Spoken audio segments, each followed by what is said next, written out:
Man, he's nice. Receiver. He's sick, bro. So it's like you have these guys all over the field. Maybe give the play calling up and give somebody else a chance. I think he's a great coach. I do.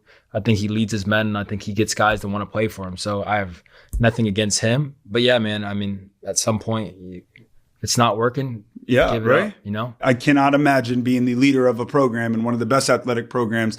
As much as it hurts, that Florida administration and the athletic side of things is bananas. I mean, they got arguably the best administration in all of college sports. So I like that they've given them like a lot of leeway though, right? Like we live in an era where like your coaches lose like a game like that and they're like fired immediately. Like Billy Napier's lost a couple games that Florida probably had no business losing, and they've stuck with them. I don't know. I just see the Mike Norvell thing, and I'm like, man, it might be time to give that away and give someone else a chance. But anyways, enough about Florida because this is not no Florida podcast. Go Bulls! They got Miami this week. USF. Really? Yeah. Really? I think USF has Miami this week. So then Florida might be after that because I know Florida Miami plays soon coming up. Because I think Florida plays LSU and USF plays. Yeah, they play Miami this week. I saw a crazy stat. This in the AP era, USF is the fourth team ever to knock off two ranked teams in a row to start a season and be unranked in both games. My thing is they're ranked 18th right now. Yeah. I mean, I don't understand. What do they have to show you? I mean, you want to get back into rankings? I mean, no, I don't.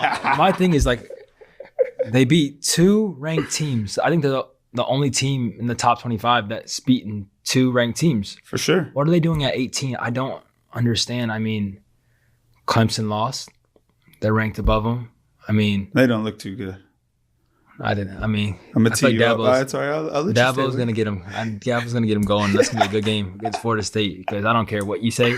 In those rival games, no matter who you're playing, Clemson, Miami, Florida, those games are always tough.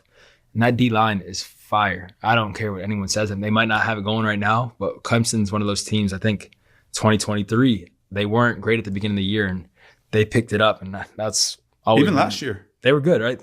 Beginning like a little shaky early, and they got it going at the right time. Yeah, Cade gets it going, but Dabo always gets those guys going. And talking about Dabo, I mean that guy is special. He's a great coach, but he's a great person. I mean, I remember sitting in my hospital bed that night on November 18th, and one of the first people that called me when I was laying in the bed was I see like a random number pop up, and I see maybe Dabo Swinney, and I'm like, no way. So I pick up the phone and he's like, hey man, I just want to call and just let you know I'm praying for you. And we sat on the phone. He said a prayer. It was a quick little call, but I mean, he didn't have my number. He took initiative to go out of his way to get my number, just to call me, just to say a prayer for me. It just speaks volumes to the man he is. That is so damn cool. Sick, I never knew that. Yeah, bro. Cool. Oh, that's amazing. So cool.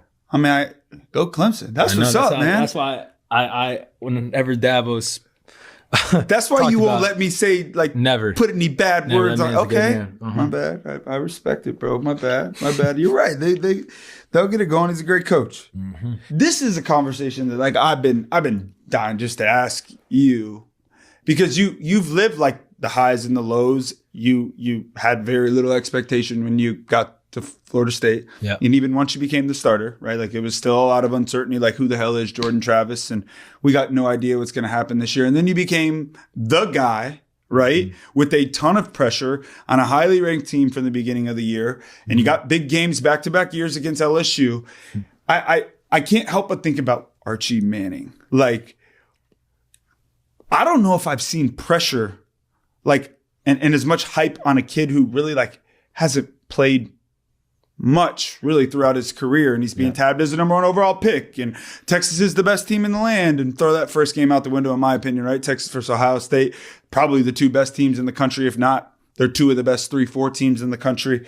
What can you speak on and like a little bit of like insight maybe into like what Arch Manning is feeling? I don't know Arch personally, so I mean it's hard to speak on. I feel like Shedeur Sanders had a lot of that too.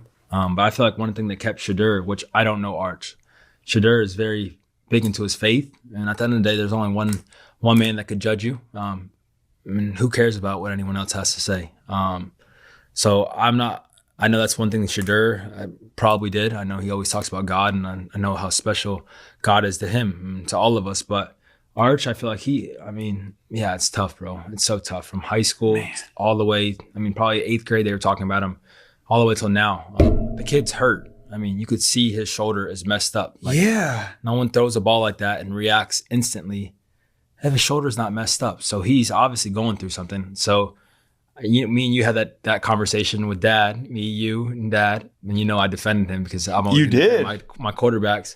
Yeah, bro, he gets a lot of hate. I mean, the kid's hurt. Playing quarterback with a hurt shoulder is not easy. I did that in 22 against Florida, or maybe 21 against Florida when we lost there. Oh, yeah, that hit from the back. Yeah. No, that was my back. I'm thinking the next year. Oh, God. When we went back and I got the AC joint sprain, and then I had to throw the ball the whole time with the grade 2 AC joint sprain. I do remember that. So I know it's not easy. So whatever he has going on, I pray he gets through it. I know he's going to be good. Arch is a good quarterback, and he's where he's supposed to be. So I don't know if it's going to take a little time like Clemson takes a little bit of time, but he's going to get it going. I mean, this is his first time other than last year. He started a few games, but he is the guy right now. So it's going to take a little bit of time to get into it. He's still young. And I think people forget he's just turned 21 years old.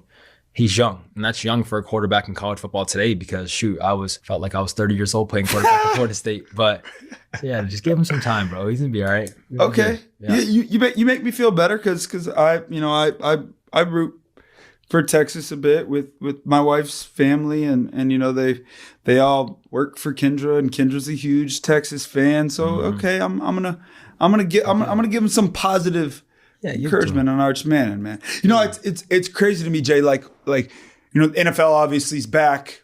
I don't want to talk too much about my Cowboys, but they look pretty good in game 1. Take it easy. I don't want to hear nothing you got to say. Defending champion, Philadelphia Eagles. Like, man, pretty good showing in game 1. Take it easy. Yeah. But it's crazy to me though, right? How like one game in college, the world is like, oh God, they suck. And then one game in the NFL is like, it's just one game. Like we'll be back next week, and that's always been like a little bit like puzzling to me. What's it like on the inside, right? Of like losing that big game, but then having to like wake up the next day, and you got to be ready to go in another 6 days. Are you talking about college or college? I mean, college. I would say. I mean, college is the hardest thing because people don't realize after you lose a big game, you have to walk to class on Monday, and your face is. First of all, it's on every bar TV, every TV in Florida. You got to walk to class on Monday, Tuesday, Wednesday, Thursday, Friday. And those kids in your class are always looking at you. Maybe say a few things or like if you lose. Oh, come on. They say stuff to you? No, these kids don't care at all. I remember driving through College Town after we lost those 3 games, NC State game when I took that pick at the end of the game. Or maybe it was Clemson. And I had my window down like cracked, and everyone knew my truck driving around Tallahassee. So I was driving by, and I was with Kai, my best friend. He's crazy. All I hear is, "You shouldn't be." It was 7:00 at night. Been through a full day of practice meetings. He said something along the lines of, "Shouldn't be out driving. Go get on the practice field." So Kai jumps out of my car. He's ready to fight him. And I'm just like in my head, man, I have a life too. Like, what am I supposed to do? I lost the game, so I got to go sit up and cooped up in my room and lose my mind. I'm a person. Like, I think we lose vision that we are people too. Behind the helmet, behind the jerseys, we are people too. And I think that's one of the biggest thing people forget is, oh, he gets paid to do it. I didn't get paid when I lost against NC State. No, I got paid this past year, but I didn't get paid to go out there and lose NC State. So I'm the hardest on myself. I don't need extra. Yes, you are a fan. So yes, you can have your opinions, but me driving my car down the street, I don't need to hear that shit. So that interview, that kid, I'm thankful for that kid because it kind of lit a fire under me and it pissed me off. I'm like, I'm done losing because I'm tired of that. I'm tired of my little sister having to walk to class and not feeling confident that her brother is Jordan Travis. And that used to irritate me because I know it hurt. Like, it hurts. Damn no matter right. what. Because when you used to strike out and even Dad would get pissed off and say something, I'm ready to fight. I'm pissed. So I can't imagine her. Ready to fight Dad, right? Like, I'll fight him. Yeah, like, that. So yeah, that's one of the biggest things. I think just people, bro. I mean, we got to get past the point of, oh, this guy gets paid. Bro, you see people that have a lot of money that aren't happy with their life. Some people put money first and others don't. I mean, money is not a lot to me. God comes number one, whether I'm broke, whether I'm rich.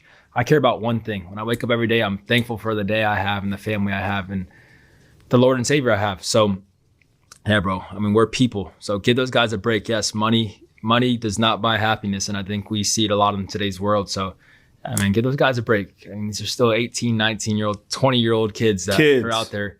And we got grown men that are trash talking kids that when you see them face to face, they love you. Don't say nothing. They want your autograph, right? So I know the guys that say stuff about Daryl Jackson. If you see Daryl Jackson face to face, I don't think you say none. Nothing at all. So. Not a thing. That's such a good point. I know me and you are we're incredibly passionate about this because there were days when I was playing where fans used to bust my shit up when I was sucking, and you and Jada were 10 to 11, 12, 13, however old you were, and you guys were going back at fans. And then, obviously the tables kind of flipped and I became the biggest Jordan Travis fan in the world when my career ended. And I wasn't afraid to chime off at people. And I just think that the freedom in which people feel that they can speak about athletes is asinine. Like, we're humans. And I get it. Like, I love the passion. Give it to me. Like, damn right, bro. Like, when Dak Prescott throws a pick, I'm pissed. Yeah. And I'm like, damn it, Dak, what are you doing? And then I got to take a second and breathe and go, like, oh, so you're perfect, right? Like, damn right.